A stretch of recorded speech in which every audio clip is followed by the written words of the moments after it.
día de hoy lo vamos a dedicar a presentar edificios de oficinas. En general, cuando uno proyecta edificios de oficinas, al contrario de las casas que se presentaron en la sesión anterior, los edificios de oficinas son más bien como para clientes genéricos, gente genérica que trabaja en edificios de alguna manera genéricos. Lo que sucede con los proyectos que se van a presentar es que fueron hechos para clientes específicos y principalmente para un cliente que es Telcel, con el que tuvimos la fortuna de hacer sus oficinas corporativas, y después nos siguieron invitando a diversos concursos para edificios regionales, sin ningún éxito en ninguno de ellos. Eso es lo que vamos a ver el día de hoy. Igual se van a acompañar por ser dos proyectos que se hicieron en la oficina y que no pertenecen a ningún grupo como edificios habitacionales o edificios de oficinas o casas habitación. Se van a presentar dos clínicas que se proyectaron para el Instituto Mexicano del Seguro Social. Y se van a presentar, como en las sesiones anteriores, cronológicamente, así como fueron desarrollados en la oficina. El primer proyecto, no sé si se pueda apagar las luces, son las oficinas corporativas para Telcel. Estas oficinas, estas oficinas están localizadas en la colonia Granada. Es Mariano Escobedo, es Mariano Escobedo y Circuito Interior. Es la torre de Pemex. Esta es Marina Nacional, perdón. Esta es Mariano Escobedo, el Museo de Antropología. El edificio está localizado en esta zona, que es una zona industrial, como ustedes ven la textura de la foto aérea, una zona que se empezó a desarrollar a principios del siglo XX como una zona industrial periférica de la ciudad, y que, como sabemos y como vemos en la foto, fue cercada por el crecimiento de la ciudad. Actualmente, las características de la zona, la calidad urbana de la zona es esta.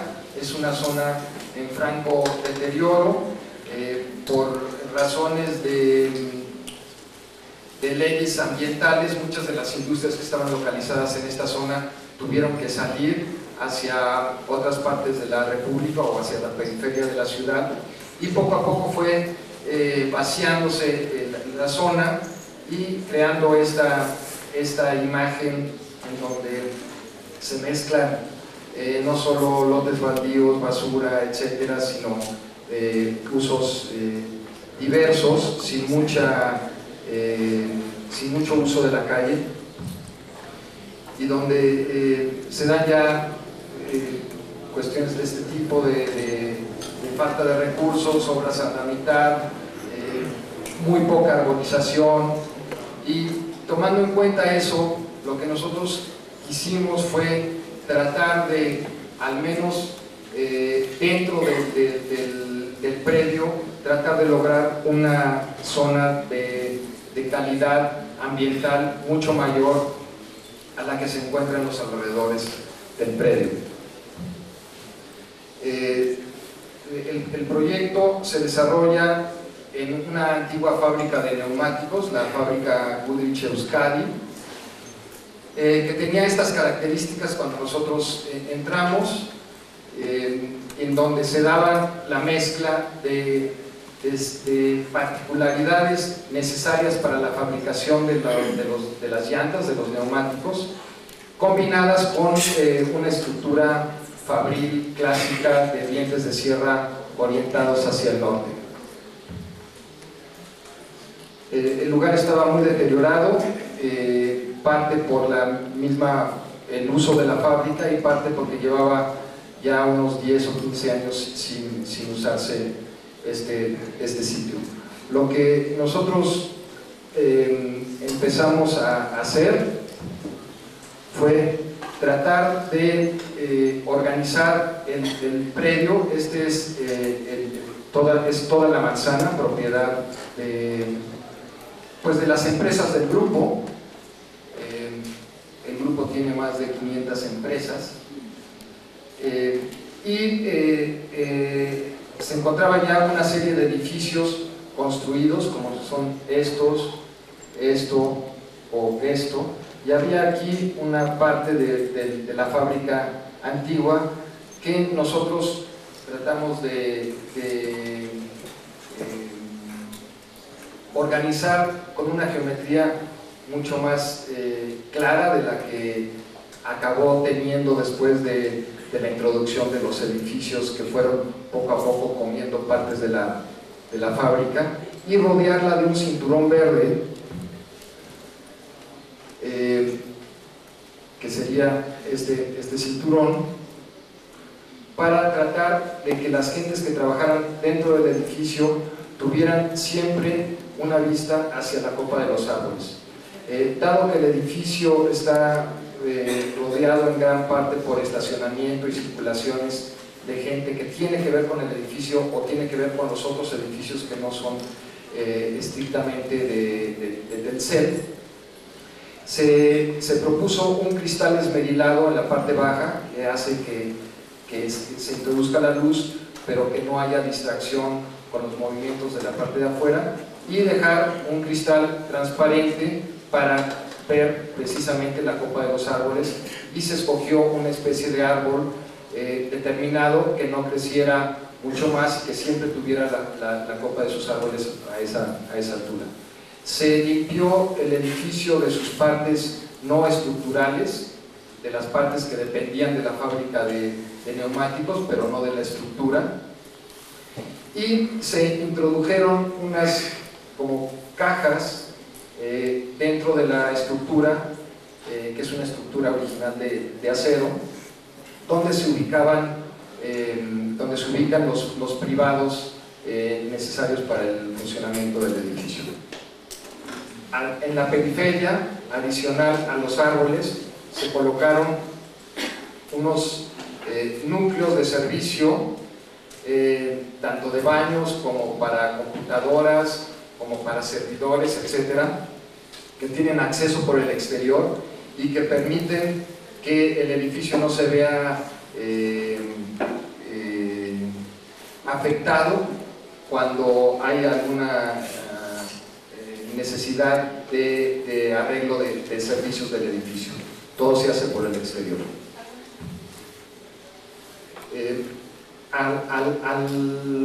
Al lado de los privados de las oficinas, lo que se propuso como una modificación a la estructura original fue hacer unos domos para permitir que se hicieran unos patios interiores dentro del edificio que le dieran identificación a las diferentes áreas de las que se compone la compañía. Un patio es informática, otro patio es ingeniería, otro patio es administración, etc. Y entonces, en un edificio con planta de 100 metros por 100 metros, se creaban lugares identificables para los diversos usuarios del edificio. Las fachadas, lo que se propuso es que, si podemos ir para atrás, se me olvidó mencionar más para atrás, en algunas de las fachadas más para atrás, bueno, en esta también, o en esta, había parte de las fachadas del edificio que que ya no existían, lo que se propuso fue una fachada perimetral de cristal,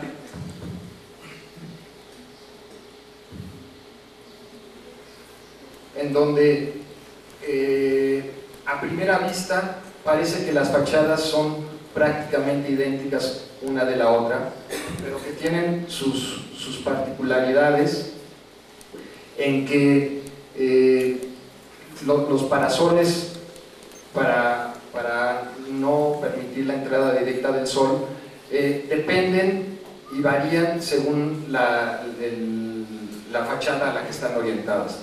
De esa manera nosotros vemos que en la fachada poniente existen dos parasoles por la inclinación del sol en esa fachada, mientras que en la fachada oriente, por el horario de trabajo de la compañía y por la inclinación del sol, pues únicamente fue necesario un parasol. Aquí vemos un detalle donde una fachada tiene uno y otra fachada tiene dos parasoles.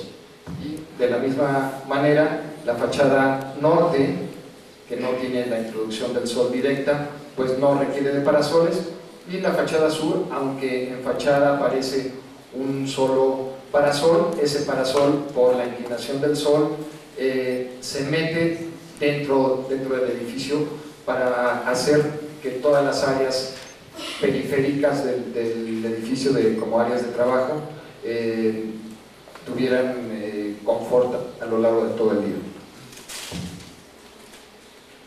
Y estas son algunas pistas también secuenciales desde la calle hasta el interior del edificio. Es importante mencionar que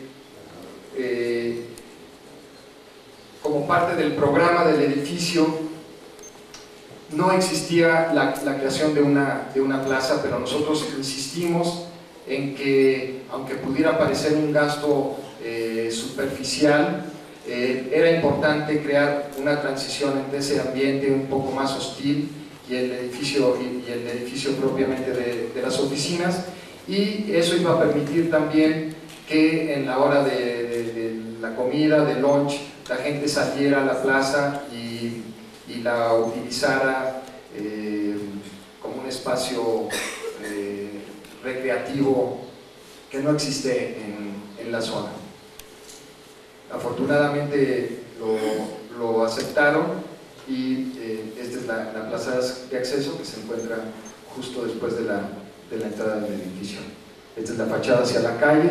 Como pueden imaginarse, son edificios de mucha seguridad. Es una fachada bastante ciega, en donde se nos criticaba la posibilidad de que fuera vandalizada la fachada de cristal. El edificio lleva 5 o 6 años ya de funcionamiento y afortunadamente no ha sucedido nunca nada. Esta es la plaza que veíamos.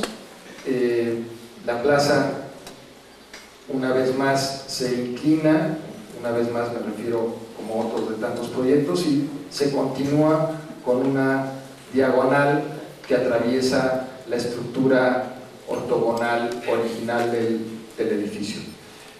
Las columnas, la fábrica fue construida no de una sola vez, sino fue construida a lo largo del tiempo, y había columnas de acero, había columnas de concreto, algunas en muy malas condiciones. Lo que hicimos fue, para poder eliminar esas diferencias y introducir de una manera económica todas las instalaciones a las diversas partes del edificio, fue forrar las columnas, pero forrarlas sin llegar arriba y sin llegar abajo, otra vez para mostrar la estructura original del edificio y la manera como el edificio se estructura en sí mismo, sin recubrimientos. Este es el vestíbulo. Aquí podemos ver uno de los parteluces que se introduce dentro del edificio, y partes sueltas, elementos sueltos, permitiendo ver la estructura original del edificio. introduciendo estas cajas de privados de oficinas que se dan al lado de los patios que mencionábamos anteriormente.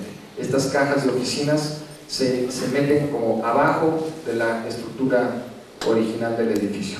Lo único que se hizo con la estructura fue samblastearla y cambiar la techumbre, que estaba en muy malas condiciones, como ustedes vieron en las fotos del principio, pero manteniendo esa misma, el mismo espíritu del edificio original.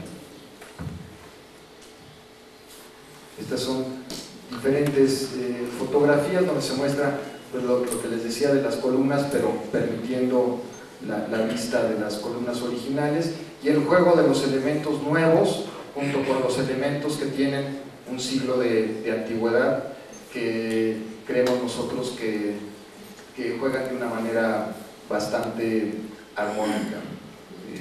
Elementos con el mismo material, pero hechos en diferentes épocas. Y estos son los patios interiores, y alrededor de estos privados pues se da la zona de administración o de ingeniería, etcétera, que mencionábamos anteriormente. Y aquí llega un momento en que si uno no tiene una segunda mirada hacia el edificio, prácticamente se confunden los momentos en que se construyeron los edificios, pero si uno tiene una mirada más atenta, claramente se diferencian los momentos de construcción de cada una de las partes del edificio. Y los cuerpos de servicio con sus accesos independientes, haciendo que el edificio no se afectara por un mal funcionamiento o un mantenimiento cotidiano del edificio, de los equipos del edificio.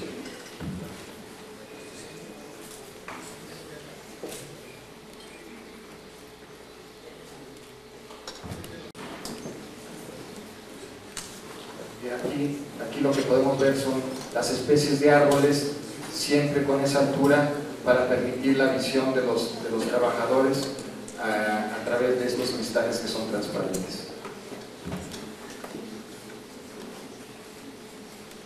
Y quería mostrarles unas fotografías de la situación en la que nos encontramos el edificio y la misma fotografía después de la intervención. Este es el acceso, la plaza de acceso,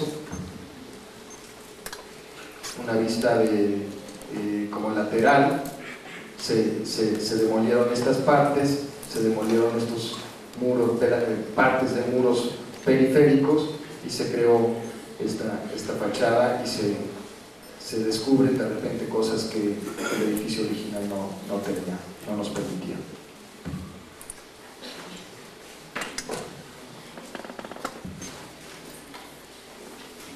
Y durante todas las pláticas hemos hablado como de ideas y de conceptos de los edificios. Poco hemos mostrado de detalles. No es el fin de esta imagen o de la siguiente que ustedes entren a detalle de cómo se construyó, pero que sí hago una invitación para que ojeen los libros que acompañan la exposición, que están ahí en la mesa junto a la maqueta del edificio Basurto, en donde ustedes podrían ver a detalle esto, y donde uno se da cuenta que las ideas pueden ser muy buenas, pero necesitamos aprender poco a poco el oficio y diseñar cada una de las partes que nos importan. Estas son detalles, como ven, se diseñó todo, se diseñaron incluso las bisagras de las puertas de las oficinas, se diseñaron los puentes, cómo llegan los cables a las ménsulas, etc. Si uno tiene interés, tiene que dibujar todo y aprender el oficio para que las ideas se puedan realizar. Los invito a que además de ver las maquetas, ojeen esos cuadernos que acompañan la exposición. Detalles de niveles, detalles de escaleras, detalles de cualquier cosa. Mientras estaba en construcción este edificio, se nos pidió proyectar un edificio de bodegas que queda en esta parte, que era ya lo único que sobraba del terreno, dado que ya estaba construido todo lo demás. Este edificio tiene una condición diferente al edificio corporativo. Por un lado, tiene una función diferente, es un edificio de bodegas, donde se guarda material costoso, importante para la empresa, y en segundo lugar, tiene la condición urbana de estar localizado pegado a la calle, conformando la calle, y les pido recordar las imágenes del medio en el que nos estamos moviendo. Por lo tanto, lo que se propuso fue un edificio de concreto hacia el exterior, con una planta baja, con una lámina galvanizada para tratar de minimizar lo más posible la colocación de los grafitis, y un edificio abierto hacia el interior del predio, hacia los árboles que rodean el edificio, y introducir una serie de elementos en este nuevo edificio que jugaran con los elementos del edificio que ya estaba en obra en ese momento.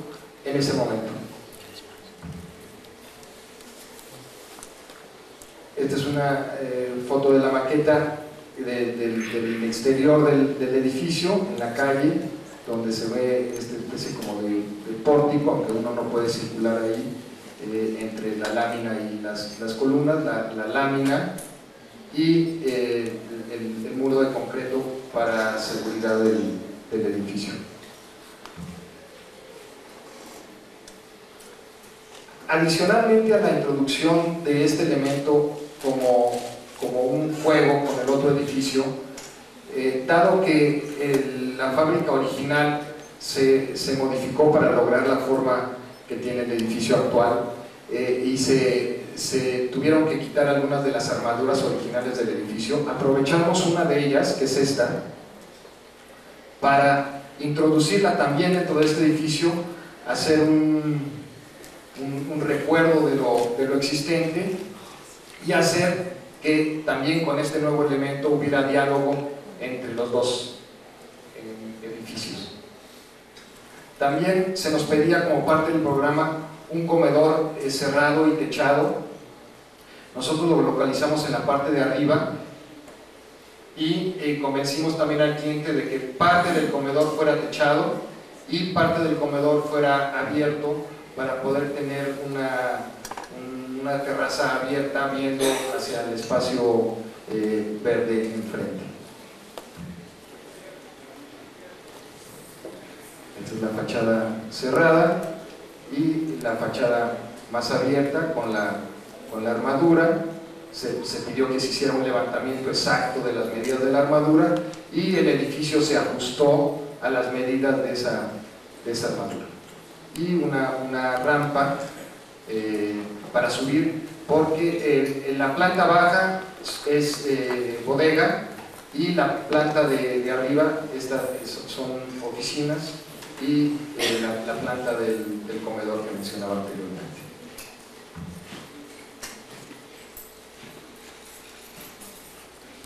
Los elementos de los que se compone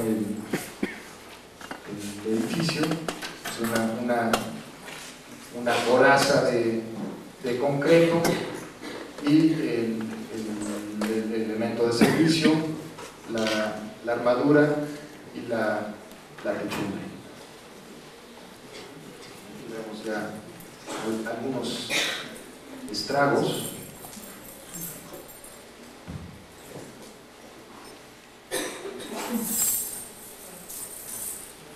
Y es una vista desde el edificio corporativo hacia el nuevo edificio de bodegas.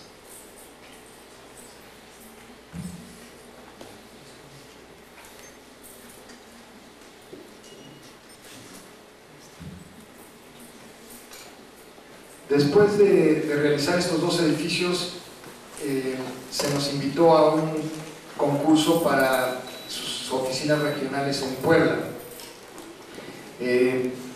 Algunas cuestiones planteadas en el edificio original creímos que eran planteamientos positivos, como la colocación de los servicios en áreas exteriores o la creación de un espacio a donde viera los trabajadores que fuera, si era posible, un espacio verde.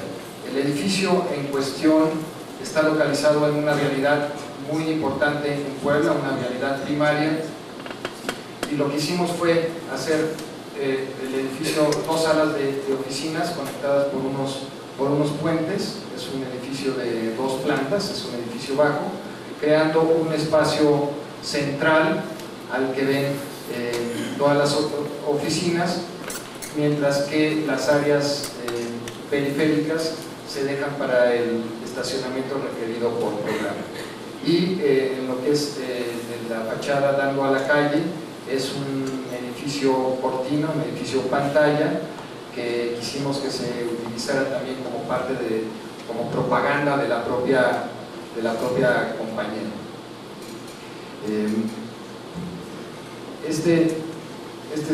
La planta es una planta también libre, con un tapanco en estas zonas. Este es el corte, hecho en este sentido, en donde está lo que son bodegas y cosas de guardado que nos pedían en el programa, las oficinas y el tapanco, todos viendo al área central jardinada, que se crea con una topografía creada con la tierra que se saca de la excavación de la zona de bodegas. La techumbre que nosotros proponíamos era una techumbre muy ligera por facilidad de construcción y para que la estructura también fuera mucho más económica. Resultó que mientras se desarrollaba el concurso,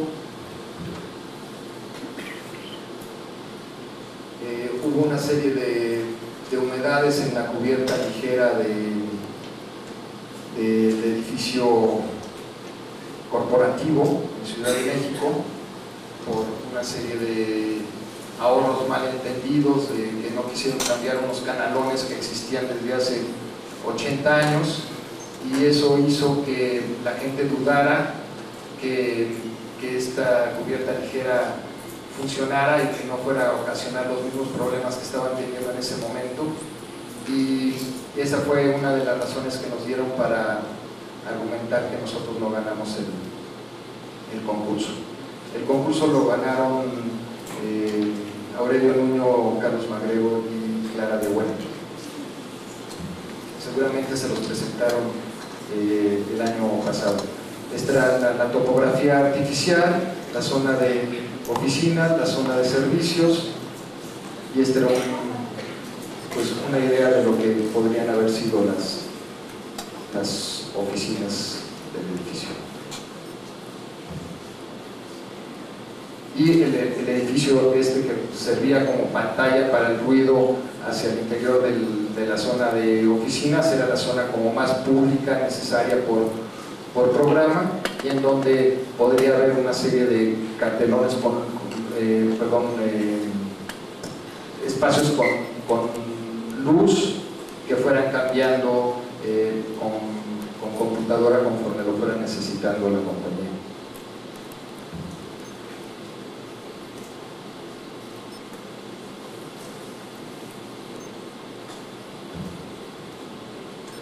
También nos invitaron a hacer un proyecto para Guadalajara, en un terreno totalmente plano, donde existía muy poca vegetación. Existía esta torre que el dueño anterior la iba a desmontar y se la iba a llevar, era un depósito de agua.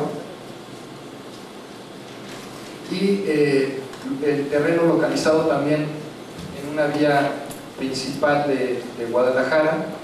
Estas son vistas del terreno, como ven ustedes, desde el fondo del terreno hacia la calle, el centro comercial del otro lado de la calle y un árbol en uno de los extremos del terreno. Lo que nosotros hicimos, este proyecto lo realicé en conjunto con Miquel Adrià y Michel Roque, por cuestiones, errores totalmente involuntarios, pero que suceden. Sus créditos no aparecieron en frente de la maqueta que acompaña estas pláticas que está en la exposición. Ya se arregló, ya se pusieron sus nombres y les pido disculpas, ya les pedí disculpas a ellos, les pido disculpas a ustedes por ese error.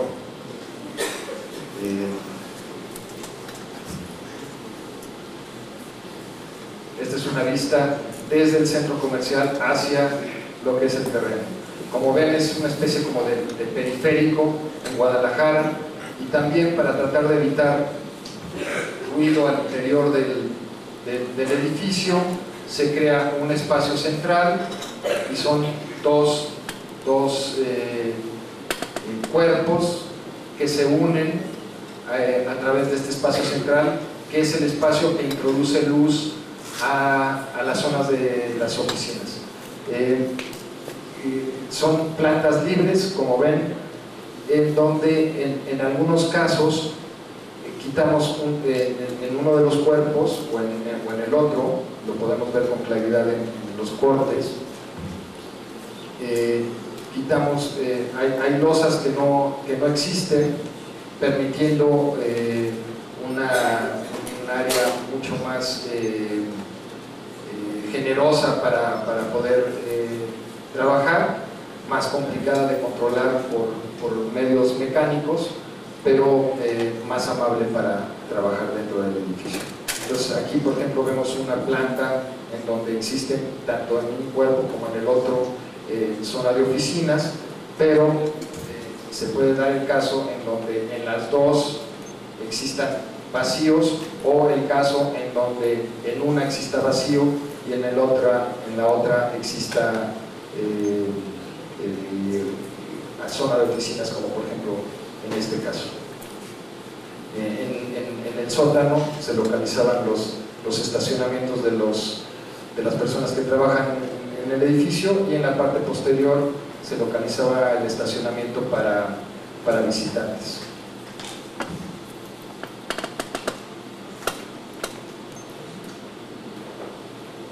El edificio, como van a ver ustedes en un momento, es un cuerpo muy cerrado, con algunas aberturas que permitían la vista hacia el exterior, pero básicamente es esta la zona en donde se introduce la luz hacia la zona de las oficinas. Esto es lo que les mencionaba, el atrio o el patio, y la localización de los sistemas de circulación, que también coinciden con los sistemas de introducción de aire lavado hacia cada uno de los cuerpos de las oficinas. Y los dibujos que va haciendo uno, donde se van aclarando las ideas, dos cuerpos, un elemento muy transparente, un elemento que recuerde ciertas cuestiones como naturales, que juegan con la vegetación de fuera, o la vegetación dentro del patio, etc.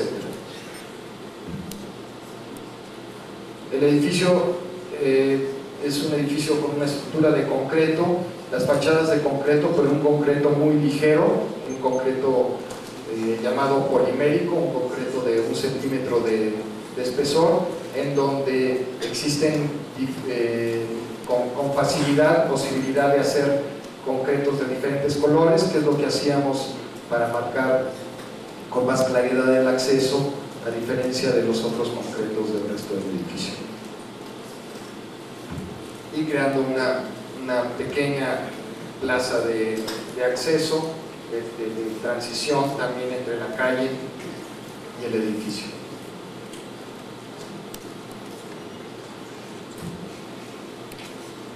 Este edificio se nos encargó, se hizo el proyecto ejecutivo, pero nunca se construyó.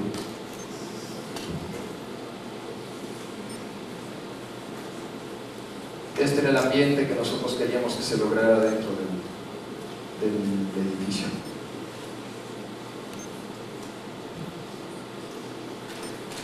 Después nos pidieron un edificio para Querétaro, también un concurso que sí ganamos, pero pues qué importa, disculpen, pero pues ya no vamos a construir el edificio.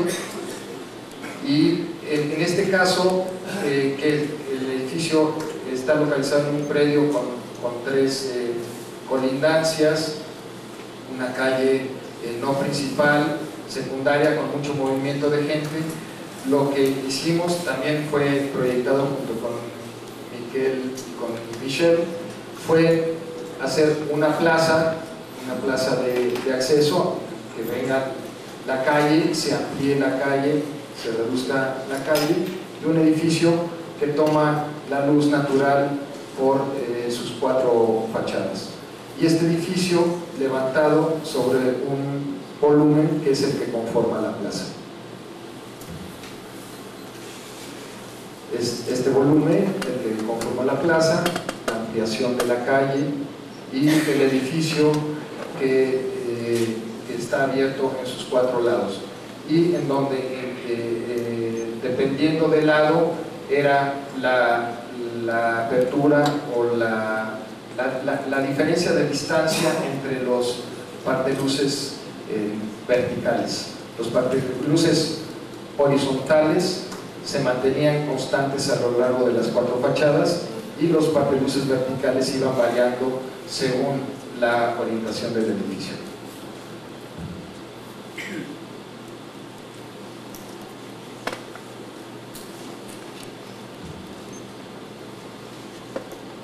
También lograr un vestíbulo que fuera como característico, que tuviera cierto carácter y que creara orientación dentro del edificio, y que se da, y lo vamos a ver después en las fotos de la maqueta, en el cruce de los dos volúmenes.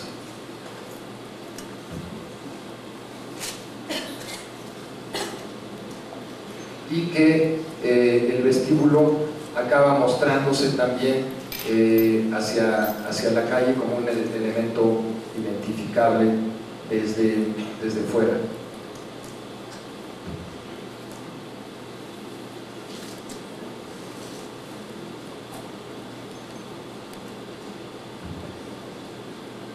Aquí es donde vemos con más claridad el hueco como una rótula de articulación de los dos volúmenes, que se muestra también desde la calle.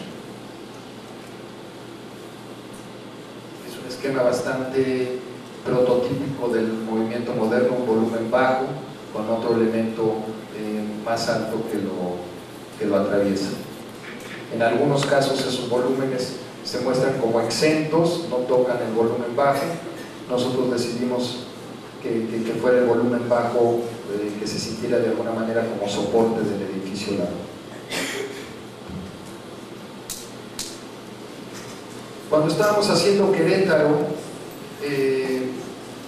estábamos viendo diferentes alternativas, y en una de esas alternativas surgió esta idea dibujada por Miquel, en donde la techumbre viene horizontal y de repente se abre como una boca.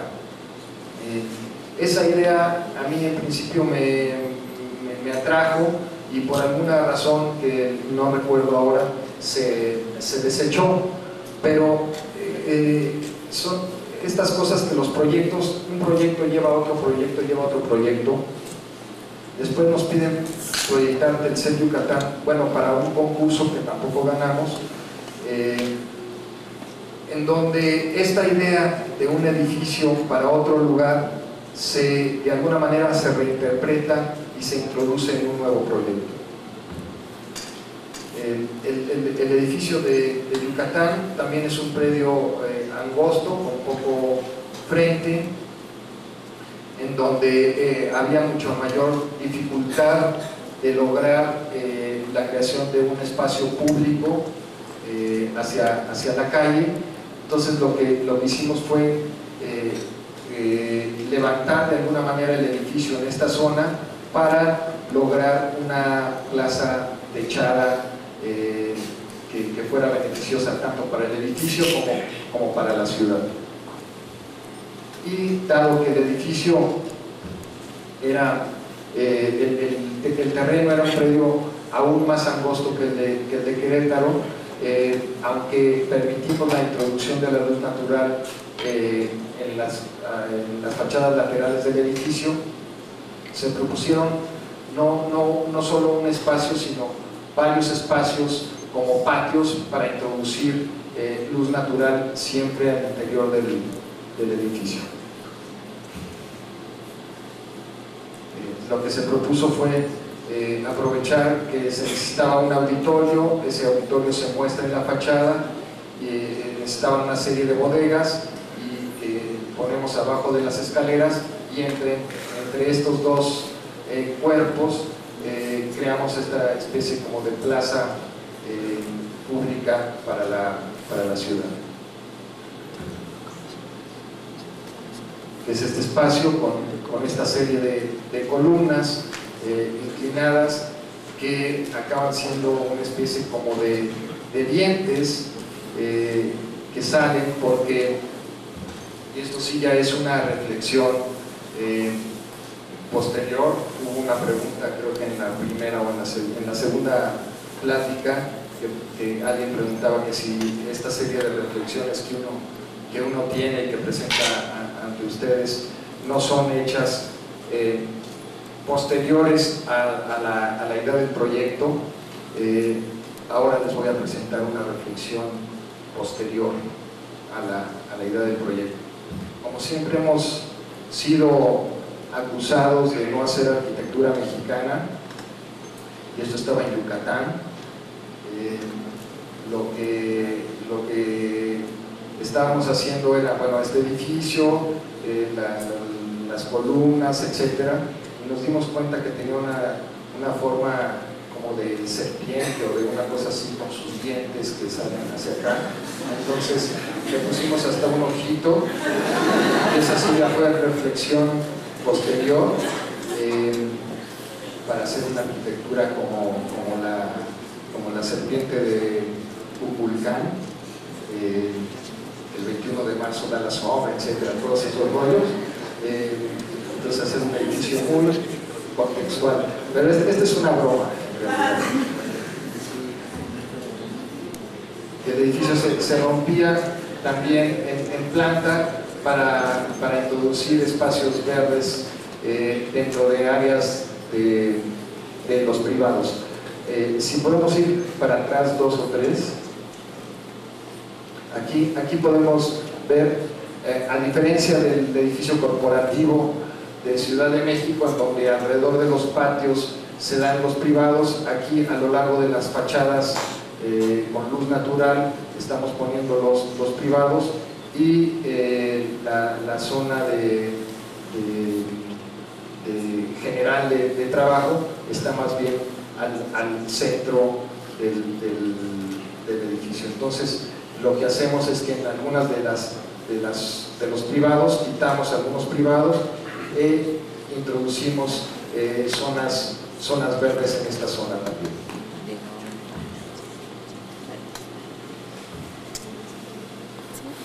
Estos son los colmillos de la serpiente.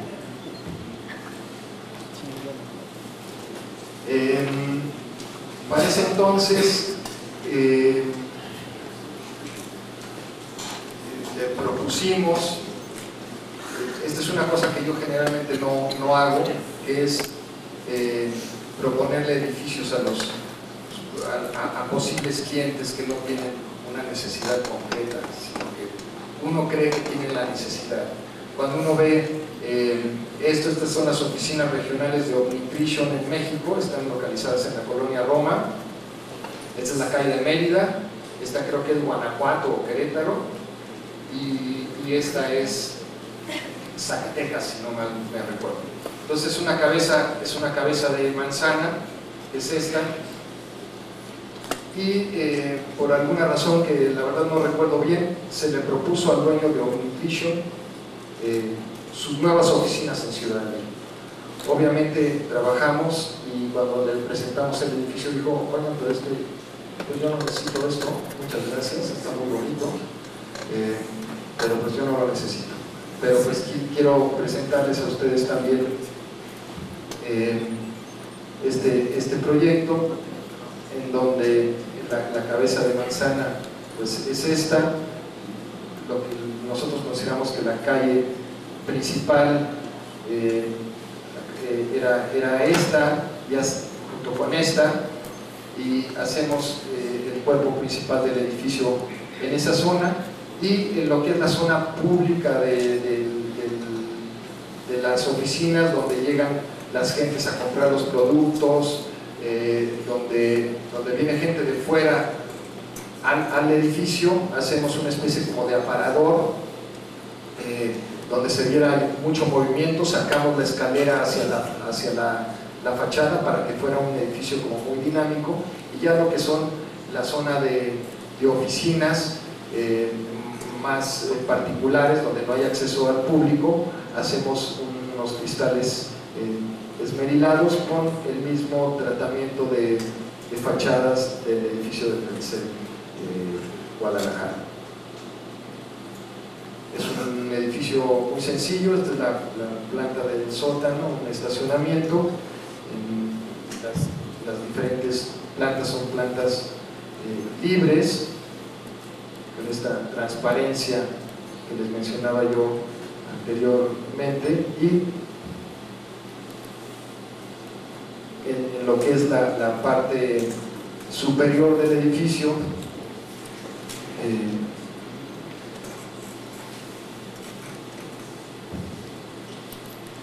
pues hacíamos una como terraza común para los trabajadores del edificio, que pues de alguna manera también se representara, se pudiera ver desde la calle como un elemento como atractivo tanto para los de abajo como para los que están arriba en la zona de descanso del edificio.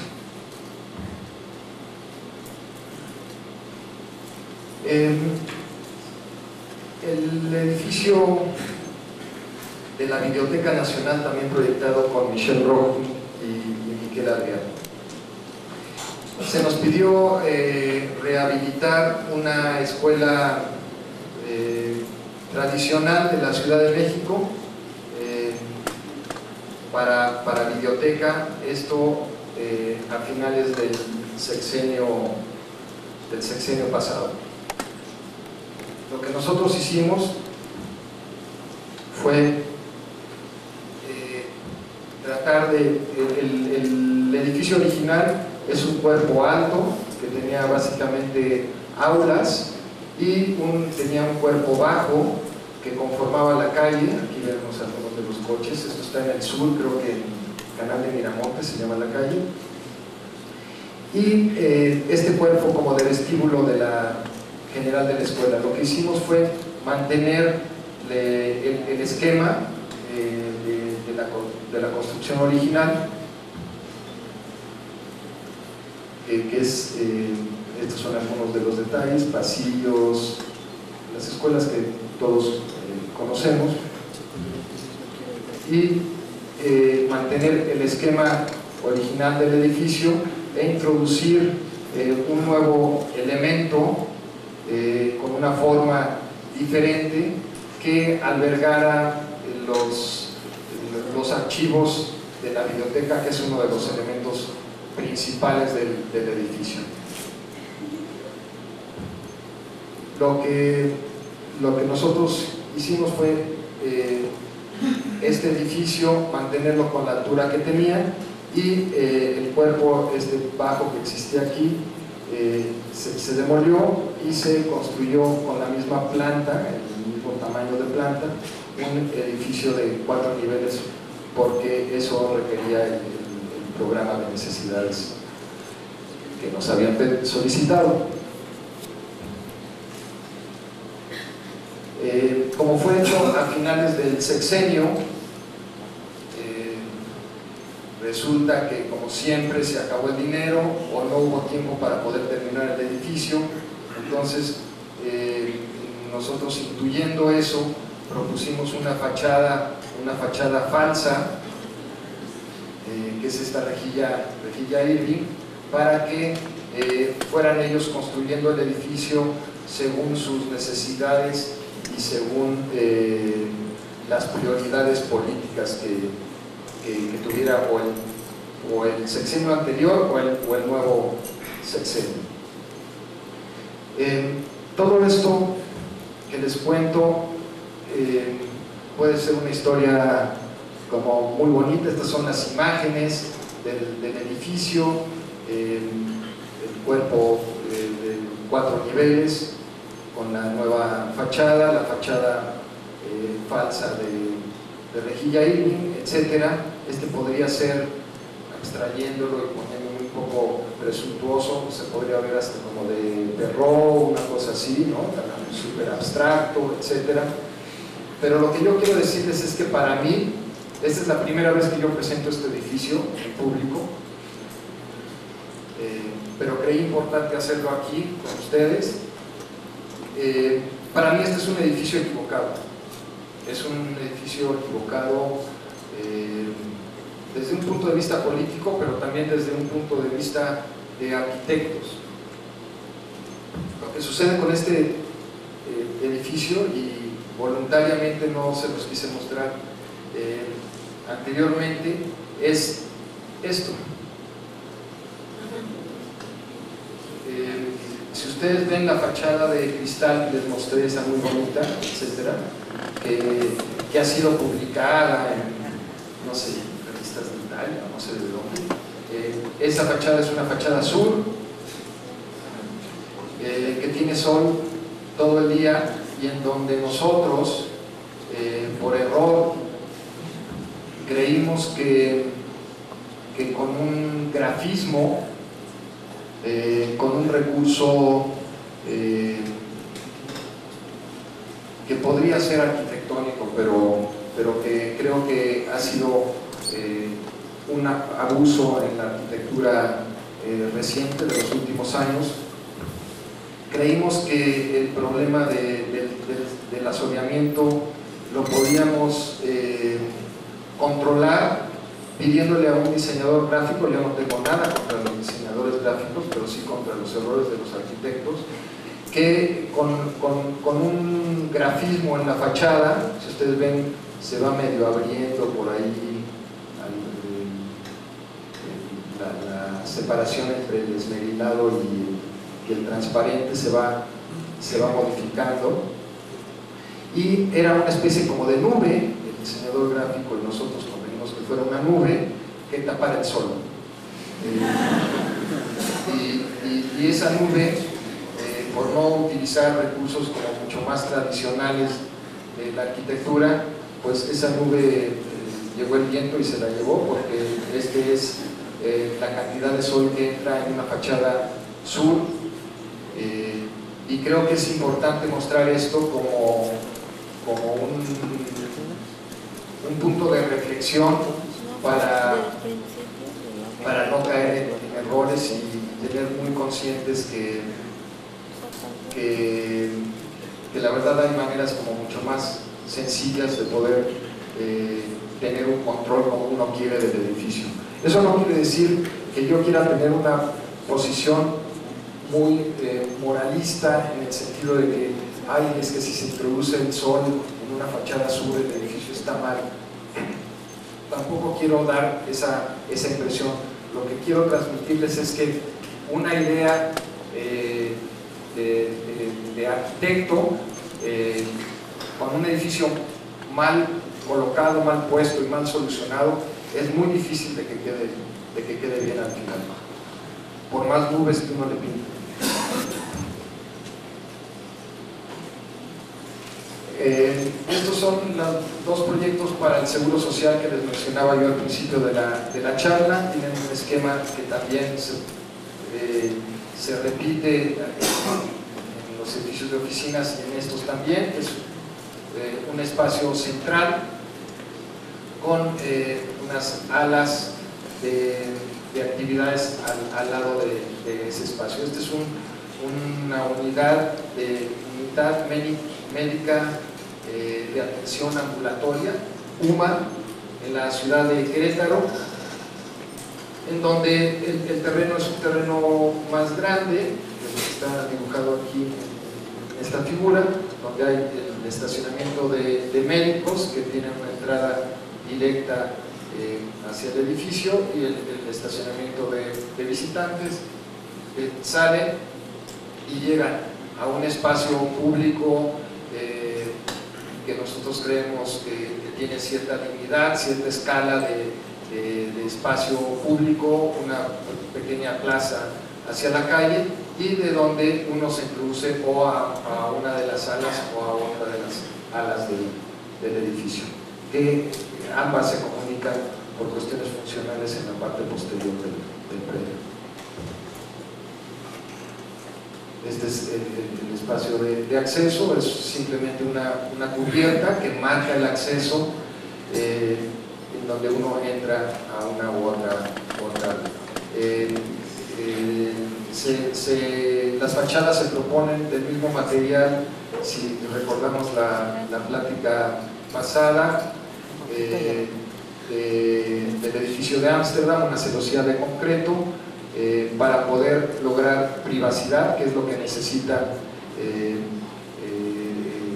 como parte del programa, pero poder tener luz natural y vista hacia el espacio central de parte de las gentes que están en las salas de espera del edificio.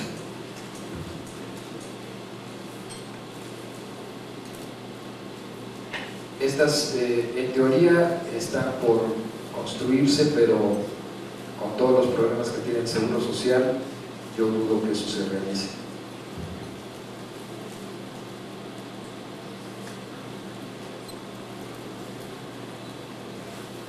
En fin, creemos en el siguiente proyecto vamos a ver una clínica existente, y creemos que pues estos espacios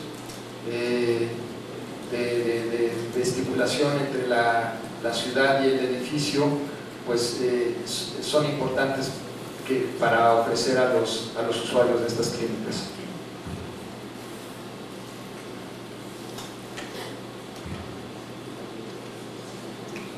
Este es el último proyecto que voy a presentar el día de hoy. Es otra UMA, pero en la ciudad de Veracruz. Aquí, cuando nosotros nos dijeron que nos ofrecían un proyecto en Veracruz, lo primero que pensamos fue en hacer un edificio de alguna manera autosuficiente, que tratara de utilizar lo menos posible medios mecánicos, dado que en esos climas se deterioran rápidamente. En estos edificios públicos el mantenimiento no es el más adecuado, y también para edificios públicos consideramos que los costos de mantenimiento pueden acabar siendo muy altos. Entonces proponíamos en un principio que fuera un edificio autosuficiente en ese sentido, que tomara en cuenta las orientaciones y que tomara en cuenta los asoleamientos. Nos pusimos en contacto con un arquitecto especializado en bioclimática, pero por reglamento del sindicato tiene que tener aire acondicionado, y todo eso no pudimos convencer que no se realizara. El departamento de proyectos estaba tratando de apoyar esta idea, pero por reglamentaciones internas del instituto, por cumplimientos que tienen que están obligados a realizar, eso fue imposible de poderse hacer. Cuando llegamos al terreno, el terreno en donde, viniendo de una ciudad como esta, pues obviamente uno se queda boquiabierto con la vegetación en un terreno así, y uno quiere en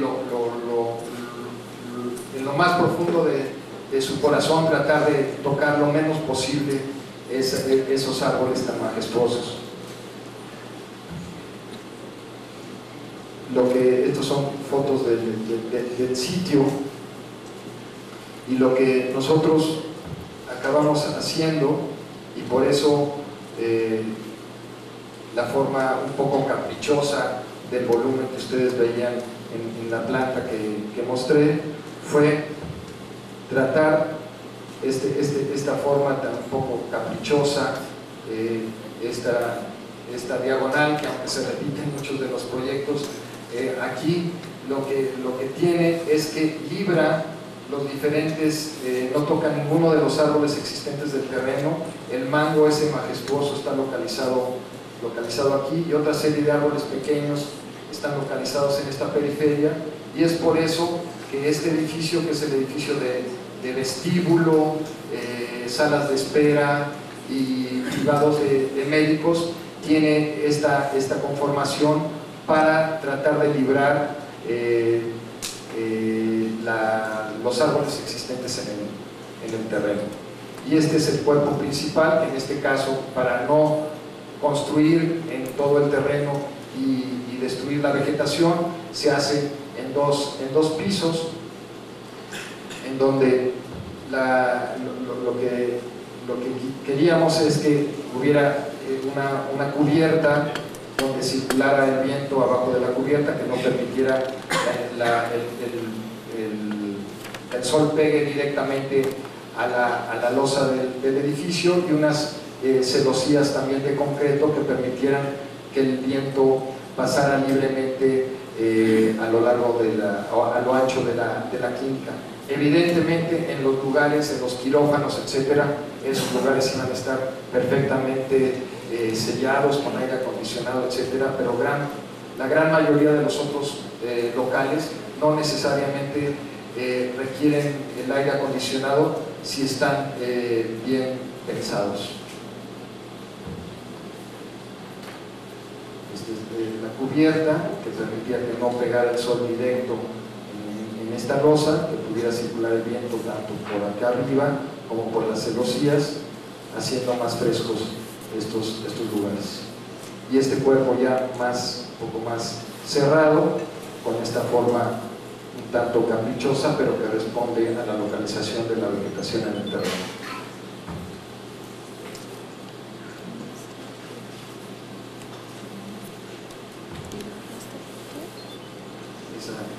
Las últimas imágenes.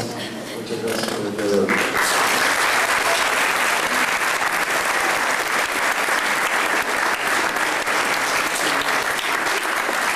Mencionaba el punto de reflexión ante la idea arquitectónica, ya la realización, ya el espacio construido. Hace poco comentaba con una compañía de la biblioteca de la ENA algunos inconvenientes de temperatura, de confort. ¿Qué tanto le ha beneficiado a usted el ir a los espacios ya construidos de toda su obra y sacar las reflexiones de cómo se viven esos espacios? Evidentemente son de gran ayuda.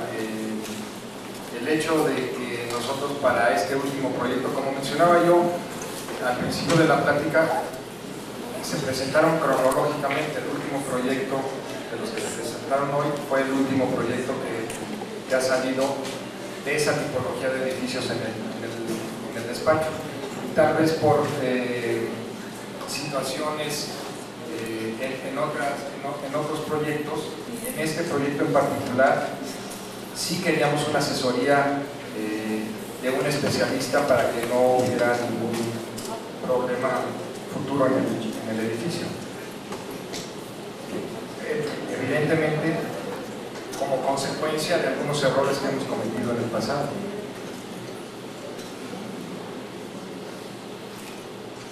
Ahora, también vale aclarar que en muchas ocasiones, siempre cuando se terminan los edificios, los únicos culpables de lo que sucede con los edificios son los arquitectos. Se olvidan los clientes, se olvidan los presupuestos, se olvidan los tiempos, se olvidan las danzas, se olvida todo. La culpa la tiene el arquitecto. En muchas ocasiones un arquitecto propone ciertas soluciones que son desechadas por los clientes, como el caso de la biblioteca de la ENA, por ejemplo, donde no había presupuesto para hacer el edificio más confortable. En el tercer lago Alberto tienes un pasillo que es diagonal.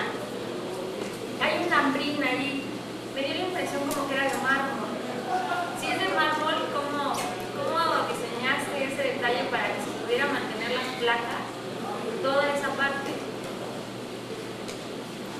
El lambrín de mármol nada más está como en el vestíbulo, en lo que es toda la diagonal.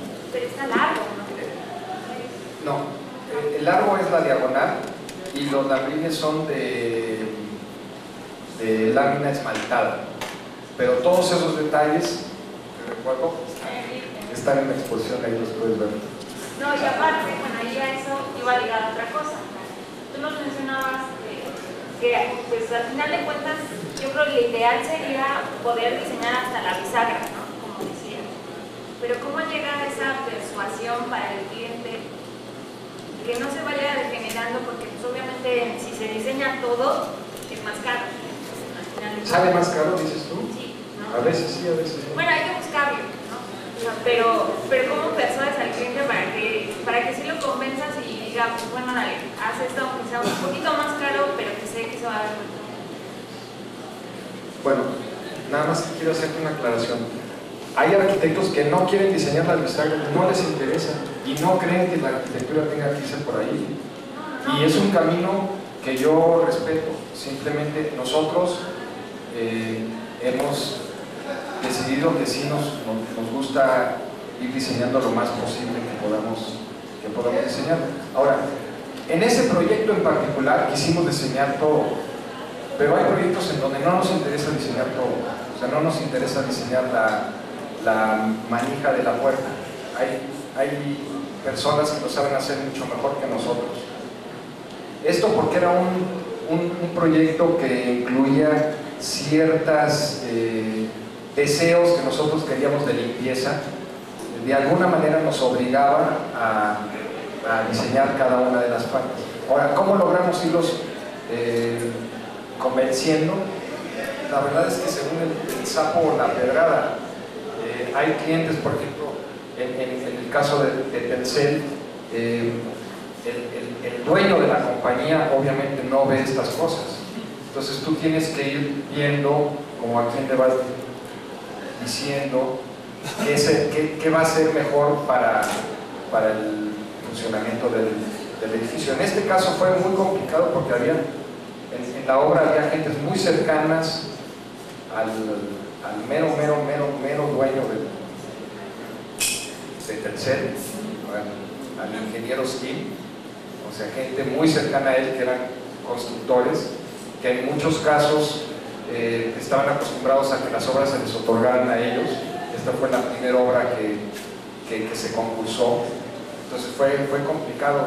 Poco a poco fuimos convenciendo a las gentes y se fueron dando cuenta que no era mucho más caro que hacerlo con piezas comerciales, porque créeme que todo lo cuestionaban en cuanto a que si la alfombra, que si esto, que lo otro. Bueno, yo te quiero preguntar algo que a mí realmente siento que me va a preocupar ya hacer estando en la vida profesional. Bueno, tú en un principio hablaste de que la arquitectura, tú tomas la arquitectura como un medio para escribirte a ti mismo, para encontrar. Entonces, todas tus obras, bueno, yo siento que para ti son como ya realmente parte de ti. Y a la hora que tú las entregas, a la hora que ya no está en ti, el manejo sobre tus obras, y estas son modificadas, o sea, ¿cuál es tu actitud ante esto? Saber cómo de repente cambie cosas en tus obras, las cafeteras, etc. ¿no? O sea, es algo que a mí me preocupa.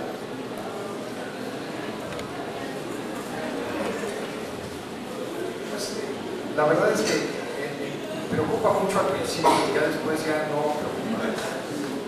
Pues ya uno entiende que esa es la vida como natural de los edificios. Pasa lo mismo con los hijos. Al principio pues estás ahí cuidadoso, no te vaya a pasar no sé qué, la verdad, y ya después pues, los dejas así y si se dan sus guamazos, digo, uno trata de que no se den muchos guamazos, pero pues si se los dan, pues se los dieron, pues ya están grandecitos.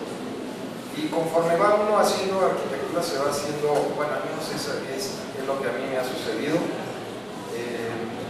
pues ya me preocupan menos esas cosas. O sea, me preocupan los proyectos del futuro y no los anteriores. Y si hay algún cliente que le tenga cariño al proyecto, ese edificio de alguna manera se va a mantener más o menos como uno piensa. Y si no hay esa comunión, se va a destruir el edificio.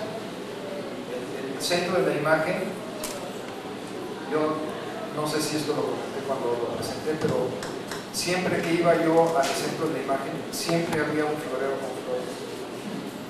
Porque la directora en ese entonces le gustaba mucho el edificio. Y era ese simple gesto el que hacía que yo me diera cuenta que la directora estaba contenta con el edificio. Y nunca tuvo grandes modificaciones. Isaac, parece que esta noche la reflexión, te quería preguntar esto. Si, viendo como lo que platicaste hoy, más te enfocaste a muchas reflexiones que has hecho de sus obras, hechas o no hechas, para ti la arquitectura es un medio o un fin, un poco maquiavelesco, pero no se me entiende. ¿Medio para qué? En fin. ¿Es un medio para lo que quieres alcanzar al fin del cliente, o para ti es el fin la arquitectura y el medio es el contexto? Mira, esta pregunta se le hicieron a Mario Bota, por eso a ver si me la puedes enfocar. La verdad es que no me entiendo muy bien. Si para ti la arquitectura es un medio o un fin, tu arquitectura. Sí, pero un medio para lograr qué o un fin para... Ah, si es un fin. Un fin en sí mismo. Ah, un fin en sí mismo. Tu arquitectura. Bueno, ¿O es un medio? Yo dije desde un principio que la arquitectura es el medio que he utilizado yo para hacerme a mí mismo. El fin es hacerme a mí mismo. Defines tú entonces. Pues es decir, suena como arrogante, estoy diciendo. Yo lo reconozco como una posición muy autocomplaciente. Obviamente yo lo que quiero es que el cliente quede perfectamente satisfecho con lo que ha pedido, siempre. Pero yo también quiero quedar satisfecho con lo que a mí me gusta hacer. Eso es. Bueno, esta es una pregunta. Por ejemplo, ¿cómo es que son las relaciones con tus clientes? O sea, por ejemplo, en una clase, las cosas que nos enseñabas, me imagino que hay mayor interacción entre tú y el cliente, y por ejemplo, en un proyecto más grande como este, o sea, ya no tienes una relación directa con el cliente, ¿no? Sino que es como distinto. No sé, me gustaría que nos dijeras un poco sobre las relaciones con los clientes. La verdad es que cada relación es diferente. Uno antes de ser arquitecto o antes de hacerle cualquier propuesta al cliente, se tiene que volver uno psicoanalista. Uno es antes psicoanalista que arquitecto. Uno tiene que ver a quién se dirige, si a la señora de la casa, porque la señora es la que en realidad toma las decisiones, o al señor que es el que pone la lana, o te tienes que dirigir al gerente de no sé qué, porque estás dando cuenta que va bajito de la mano y él es el que toma las decisiones, o lo ves con la persona con la que estás. Cada proyecto acaba siendo diferente. En proyectos, como el que tú dices, que no se ve al cliente, último proyecto, ahí hay 65 clientes. El cliente que es el gerente de las instalaciones, el cliente que es el gerente de arquitectura, el cliente que es el gerente de estructuras. Hay miles que se quieren, que son, lo que les interesa a ellos es lo único importante. Al de las instalaciones, lo único que le interesa son las instalaciones, y él es el cliente. Y después tienes que ver al de la estructura. No es cierto que no ves al cliente, no ves al director del Instituto Mexicano del Seguro Social, pero todos se sienten los dueños del proyecto, y es muy complicado. En otro sentido, es muy complicado tratar a una pareja o un matrimonio, porque no son los ahorros de su vida, es su patrimonio, es lo que le quieren heredar a sus hijos, y se vuelven por cuestiones de mucha sensibilidad para poder tratarlos. Entonces, cada uno lo trata diferente. Bueno, la pregunta es que tú mencionaste al principio que eran edificios para clientes y gente genérica, para clientes genéricos. Y la vez pasada, bueno, desde la primera sesión te preguntó Ricalde si tú te definías como moderno, en que no se contestó bien la pregunta. Y esta vez va en el sentido de que la sesión pasada mencionaste sobre que creías en la vigencia del movimiento moderno y en su evolución. Y esta vez lo medio mencionaste otra vez cuando hablaste de Telcel Querétaro, que se representa otra vez más o menos en Telcel Yucatán, y que se ve ya un cambio en el lenguaje más o menos, y la evolución en el lenguaje de las obras primeras tuyas a estas últimas, por ejemplo, hasta en la Biblioteca Nacional, que es muy clásica la composición y el esquema de la composición, y que tú ahorita también mencionaste que muchos te criticaban porque no era arquitectura mexicana, pero que puede que sí en el espacio. ¿Cómo comentarías tú, en qué camino andas tú de arquitectura, si en esa evolución del moderno, buscando el espacio mexicano a través de la arquitectura moderna, o en qué sentido, en qué punto tú estás, tal vez de las corrientes o de la arquitectura actual? La verdad no sé. No es que no quiera contestar la pregunta, es que no sé ni a dónde vaya. Yo creo que en el caso de Telcel Querétaro, yo creo que tiene un lenguaje del movimiento moderno bastante claro. Ahí sí no creo que haya un lenguaje que no sea postmoderno.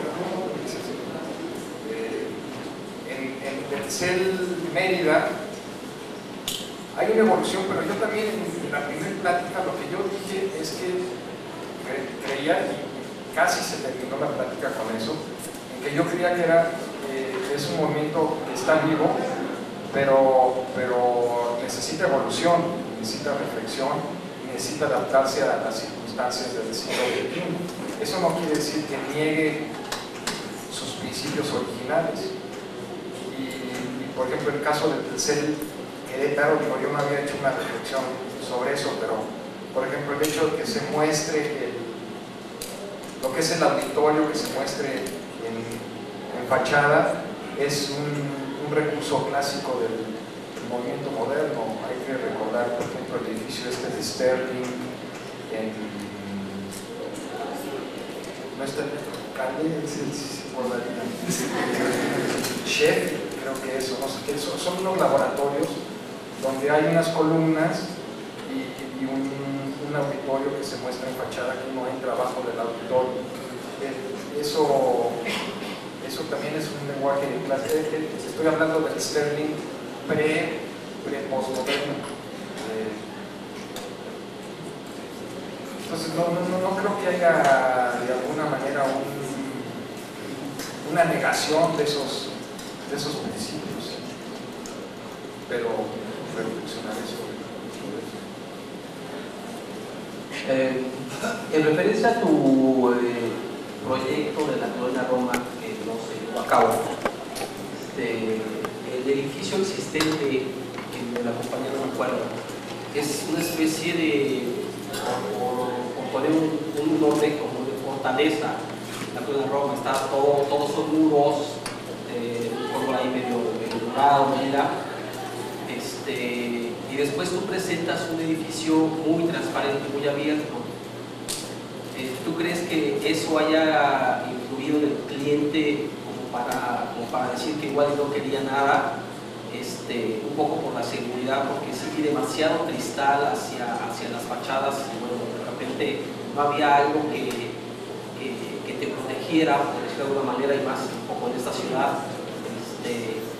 Y eso me lleva a reflexionar un poco lo que conozco de tu arquitectura, y siento que los últimos edificios que tienes son muy transparentes, como que te estás volviendo a un arquitecto de mucho cristal, de mucha transparencia, que según yo no eras tanto antes. No sé si es tu evolución o algo, más bien no sé cuál sea tu pensamiento sobre eso. Bueno, también no estoy muy de acuerdo.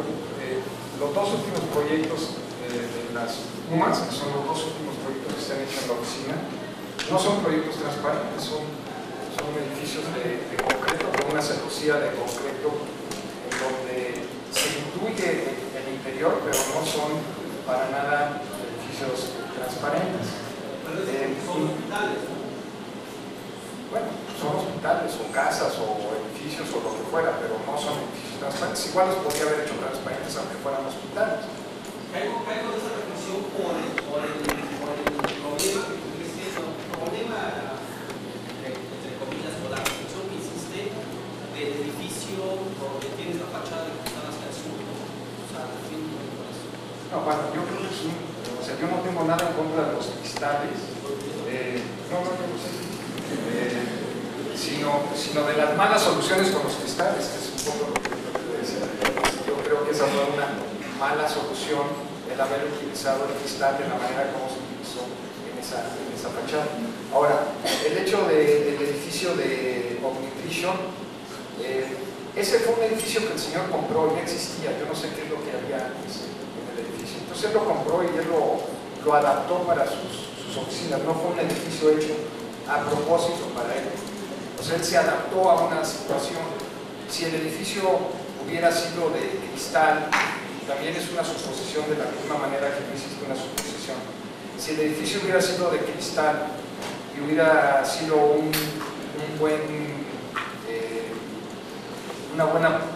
hubiera sido una buena propuesta económica para él y le hubiera convenido comprar el edificio, lo hubiera comprado porque hubiera sido de cristal. No creo que haga él ese tipo de reflexiones. Si necesita una zona de mucha seguridad, como existía en este edificio, pues esa zona es segura, como seguramente lo tiene ahora en su edificio. No creo que por ahí vaya. A veces los arquitectos creemos, y a mí me ha pasado mucho al presentar concursos, donde uno se preocupa por ciertas cosas y cuando le presenta las cosas al cliente se da uno cuenta que los clientes tienen unas preocupaciones y los arquitectos tenemos otras totalmente diferentes. Entonces no creo que haya sido una reflexión arquitectónica la que haya hecho que no le interesara hacer el edificio. Digo, ese edificio fue un invento de nuestra parte para acercarnos a él.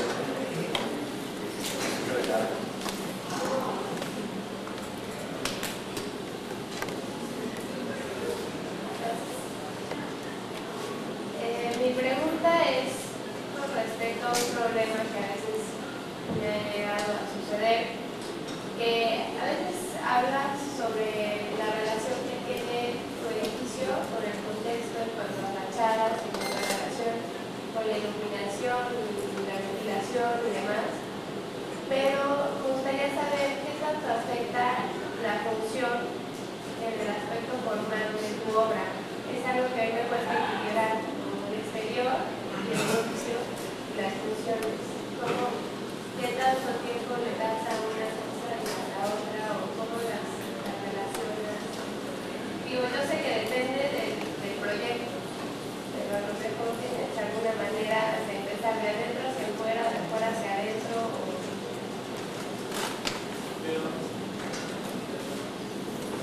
La verdad es que yo no tengo ninguna metodología clara de proyecto. Hay veces que surge una idea, hay veces que llegas hasta con ideas preconcebidas, yo lo conozco.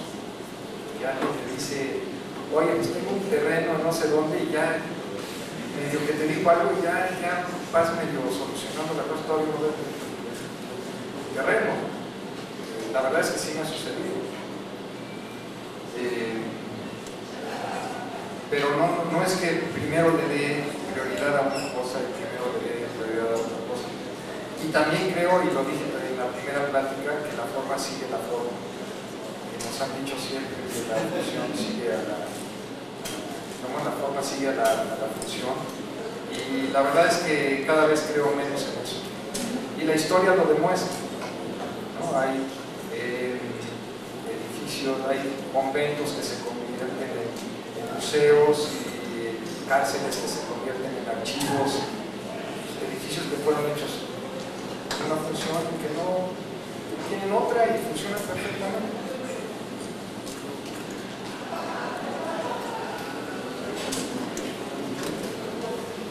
Exacto. Primero que nada quisiera felicitarte, creo que es una gran oportunidad, un gran honor tenerte aquí en la facultad. Como además dejé por escrito en mi visita a la exposición, que además primero también quería yo comentar lo ingenioso del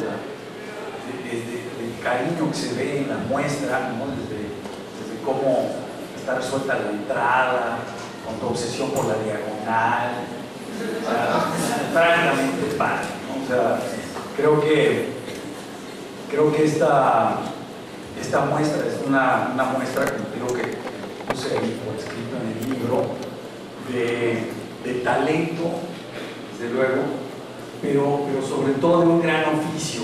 Creo que en este tipo de foro tan lleno de jóvenes estudiantes inquietos, ¿no? El mensaje de la importancia, del peso específico que adquiere el dominio de un oficio como este, resulta realmente estimulante y enriquecedor para un auditorio de jóvenes, ¿no? Sobre todo en un momento en el que estamos viendo todos los que estamos involucrados en la docencia, en la universidad, que hay una balacera de información que viaja a velocidades de microsegundos en la red, ¿no? Y que estamos cada vez más preocupados de ver estos edificios de gelatina de colores, ¿no? que nos presentan los estudiantes o de jabones recortados, ¿no? que no les dices, oye, pero no tiene columnas. Ah, no, bueno, no te preocupes, la próxima corrección te lo traigo con columnas.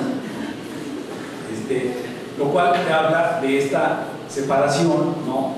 Entre qué es primero el huevo o la gallina, ¿no? Que es un poco la pregunta que tú hacías, ¿no? ¿Y por dónde empiezas? ¿Por la forma, por afuera, por adentro? Y lo que es muy claro en la obra de Isaac es que se ve que son edificios concebidos integralmente, ¿no?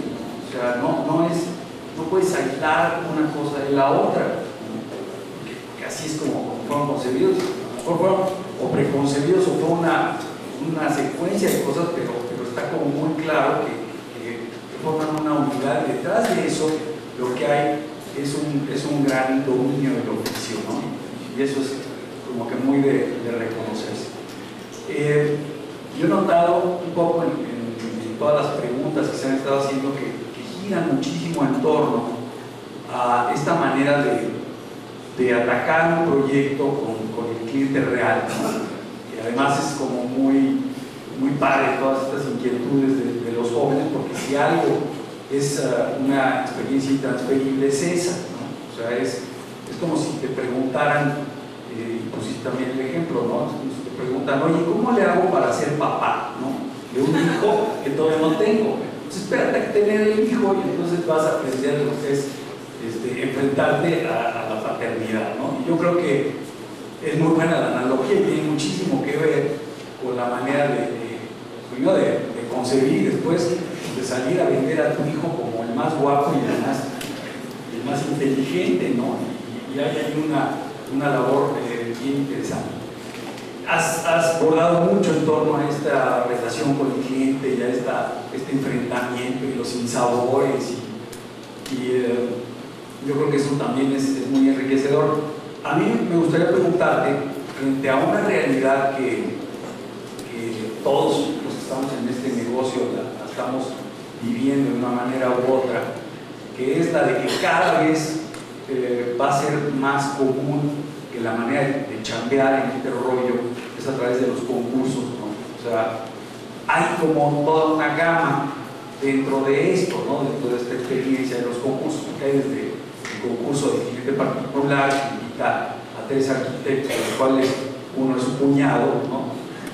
Hasta el concurso internacional abierto, en que participan arquitectos de todo el mundo y no sabes qué va a pasar, ¿no? Entonces, yo concretamente te preguntaría si tú tienes alguna crítica concreta y o has pensado en sugerencias que se pudieran hacer e implementar en torno muy concretamente a los concursos de esta región del mundo, ¿no? En donde es tan clara esta analogía que también se puede hacer de nuestra muy incipiente democracia, ¿no? Que está así como en un nivel de prematernal, ¿no? Si quisiéramos hacerlo a nivel de cómo pasa con la educación, y la cultura arquitectónica de este país, ¿no? En la que en el mejor de los casos, como que te encuentras con un cliente que ha viajado, que ha visto cierta nueva arquitectura en otras latitudes, ¿no? Pero que no lo convierte ni siquiera ese en un cliente con una cultura como la que te puedes encontrar en algunos países en Europa, ¿no? Donde los concursos de arquitectura se vienen desarrollando prácticamente desde el Renacimiento para acá, ¿no? Y hay toda esta cultura del concurso y del jurado. Hoy, por ejemplo, platicaba con Carlos Mijas el concurso del Bajío en San Luis, que ni siquiera el jurado está integrado, ¿no? Y ya te mandan las bases y te dicen que si el jurado considera que tú tienes alguna relación con algún miembro del jurado, te van a descalificar, y todavía no hay un jurado, ¿no? Entonces, ¿qué quiere decir? Que vas a trabajar y vas a entrar y vas a proponer y todo te vas a encontrar con que a lo mejor un amigo tuyo está en el jurado y entonces ya vas para afuera, ¿no? O sea, como que sientes que hay una cosa muy clara, un enfoque equivocado de la manera en la que se hacen los concursos. Entonces, ¿qué nos podrías tú decir en torno a este fenómeno de los concursos y de cómo se llevan a cabo?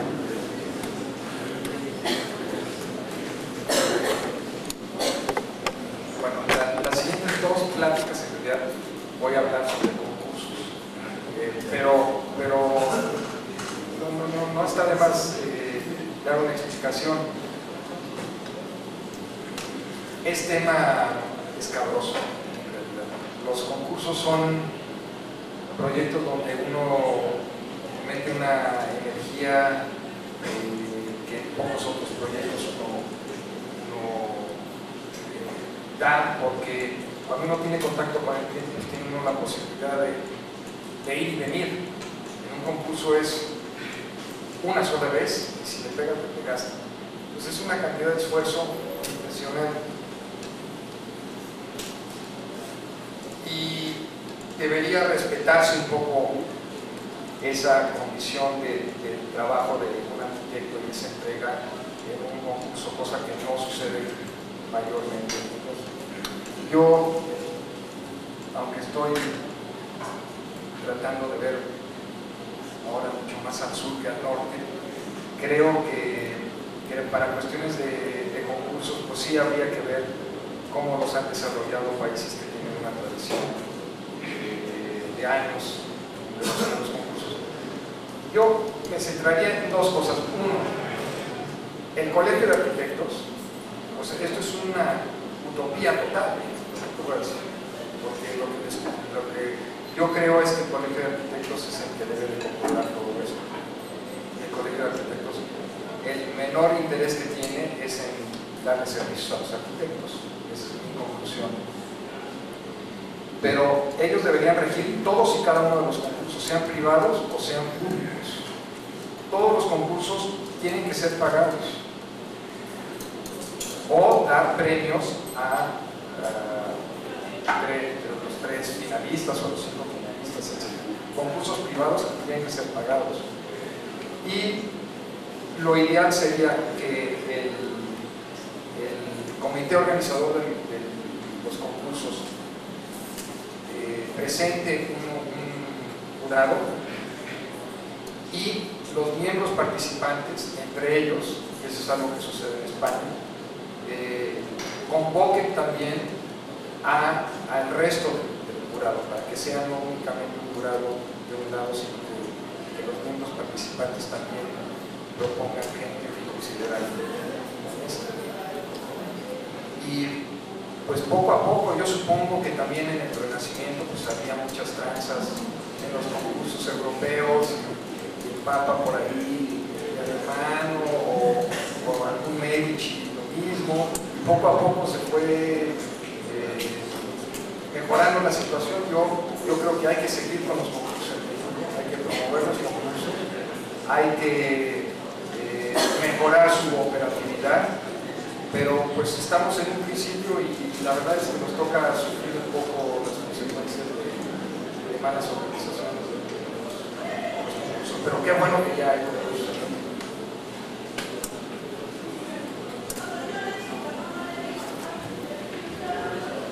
Buenas noches. Yo tengo una pregunta muy simple.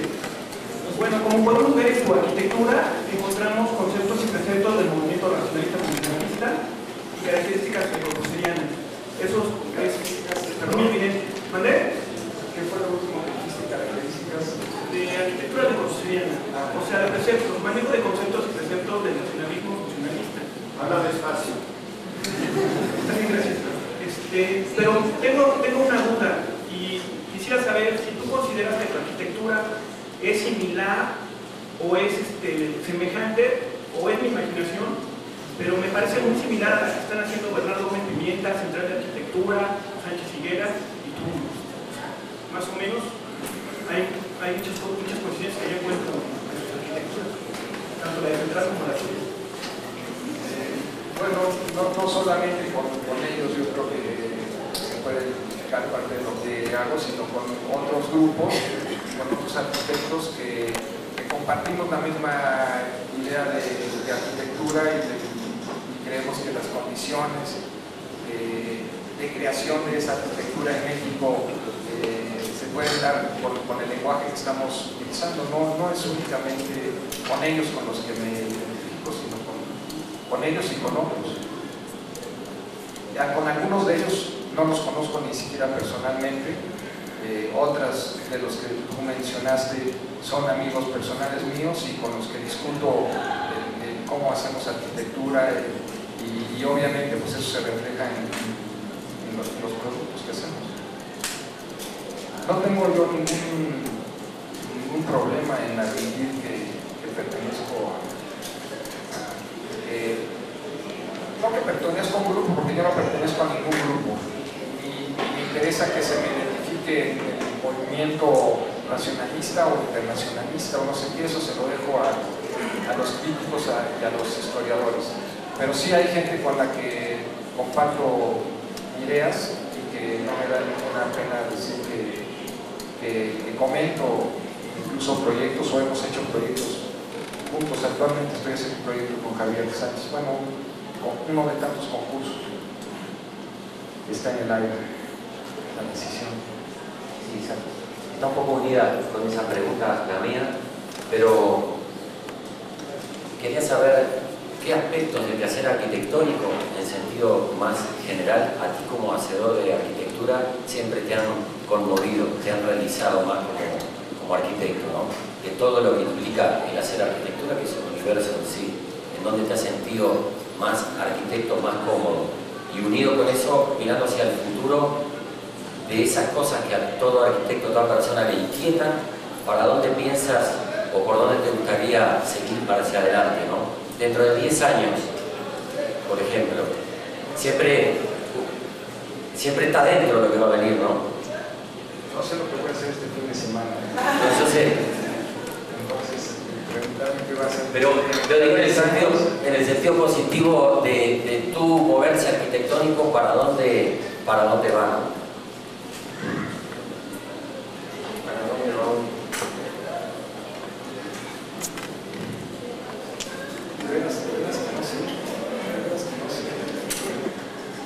No son ganas de no contestar, no sé para dónde vaya. No sé para dónde vaya.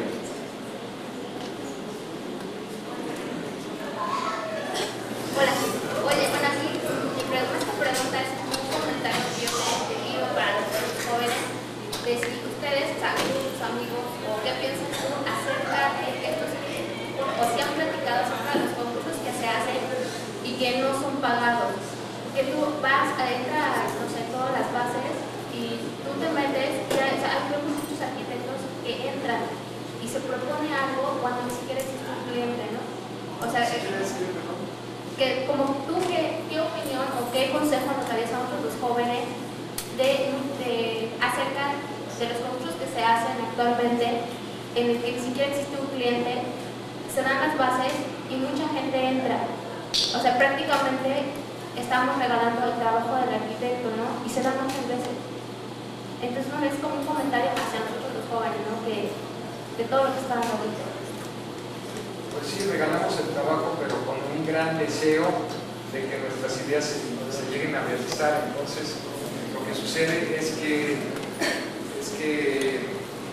los concursos son un medio que tenemos. En mi caso en particular son excesivamente romántico, entonces cualquier momento que me permite tener la posibilidad de expresar mis ideas, pues luego empiezo a pensar cosas, ¿no? Y por eso se mete uno a los concursos, porque más que por un deseo de ganarse los honorarios correspondientes, uno tiene el deseo de construir sus sueños. Yo te recomendaría que no lo pierdas y que cuando veas algún concurso le entres. Claro. Esta pregunta viene porque ha salido varias bases acerca de varias promotoras en las que te dicen, ¿sabes qué? Hay un posible cliente y dice, pero lo quiero para una semana, ¿no? Y salen y la gente entra. Entonces, pues está bien, pero ya cuando llegas a una junta y entregas todo, o sea, ese cliente ni siquiera sabía que había un proyecto para su terreno, ¿no?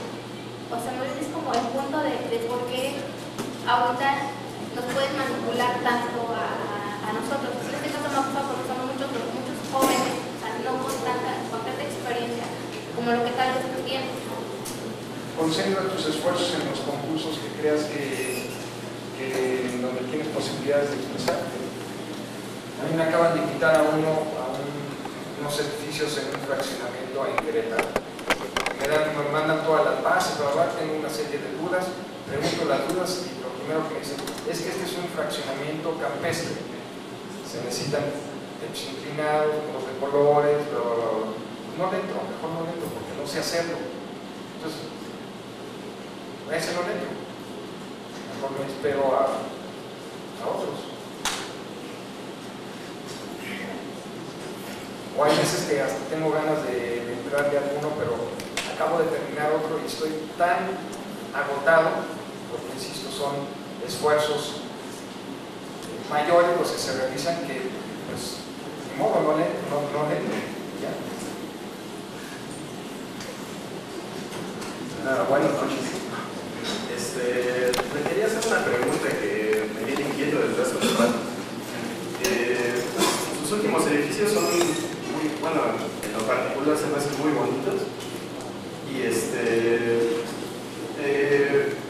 veo que se mete mucho al interior del edificio.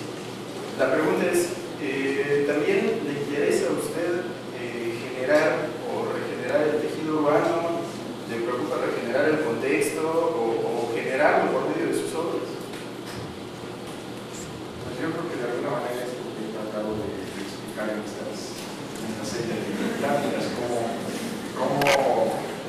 el contexto contexto es importante para la creación del edificio y cómo el edificio ayuda a veces a complementar ese contexto o le ayuda a proponerse para el futuro a ese contexto o ir en contra de ese contexto, pero siempre es ese contexto el que es la base de los proyectos.